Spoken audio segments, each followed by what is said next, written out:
ចាំពុលជំរុញឲ្យខូចលឿនដល់ប្រព័ន្ធខួរក្បាលរបស់មនុស្សចាស់យោងតាមការស្រាវជ្រាវថ្មីមានមូលដ្ឋានចេញពីតៃវ៉ាន់បានឲ្យដឹងថាខ្យល់ពុលអាចធ្វើឲ្យខូចសុខភាពខួរក្បាលចំពោះមនុស្សចាស់ស្របពេលប្រទេសជាច្រើនលើពិភពលោកកំពុងប្រឈមនឹងការកើនឡើងនៃខ្យល់ពុល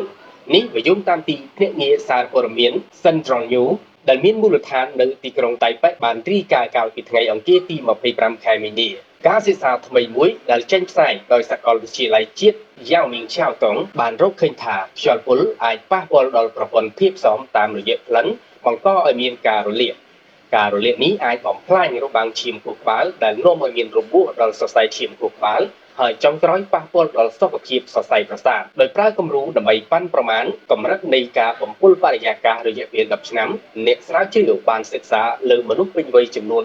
412នាក់ដែលមានអាយុចាប់ពី60ឆ្នាំឡើងទៅដែលរស់នៅក្នុងតំបន់ជនបទនិងទីក្រុងពួកគេក៏បានធ្វើតេស្តសាកល្បងការយល់ដឹងនិងការស្កេន MRI ការធ្វើរោគវិនិច្ឆ័យដោយគ្មានការឈឺចាប់ការអនុញ្ញាតឲ្យគ្រូពេទ្យមើលឃើញបញ្ហានៅក្នុងអាថ៌កំបាំងបានដូចច្បាស់លាស់សម្រាប់ការធ្វើរោគវិនិច្ឆ័យនិងការព្យាបាលកាន់តែមានប្រសិទ្ធភាពដើម្បីវិភាគការផ្លាស់ប្ដូររចនាសម្ព័ន្ធខួរក្បាលរបស់ពួកគេការស្កេន MRI ក៏បានបង្ហាញពីការផ្លាស់ប្ដូររចនាសម្ព័ន្ធនៅក្នុងតំបន់ខួរក្បាលដែលទទួលខុសត្រូវចំពោះការយកចិត្តទុកដាក់និងការចងចាំនៅពេលដែលកំហាប់សារធាតុពុលកើនឡើងលោកស្រីយីហ្វាងឈួងសាស្ត្រាចារ្យរោគនៅវិទ្យាស្ថានសុខភាពសាធារណៈនៃសាកលវិទ្យាល័យជាតិយ៉ាងមីងឆាវតុងបានឲ្យដឹងថាខ្យល់ពុលគឺជាកត្តាហានិភ័យសម្រាប់មុខងារនៃការយល់ដឹងចុះខ្សោយខណៈការសិក្សានេះជួយបញ្ជាក់ពីទំនាក់ទំនងរវាងការបំពុលបរិយាកាសនិងសុខភាពខួរក្បាលសម្រាប់មនុស្សចាស់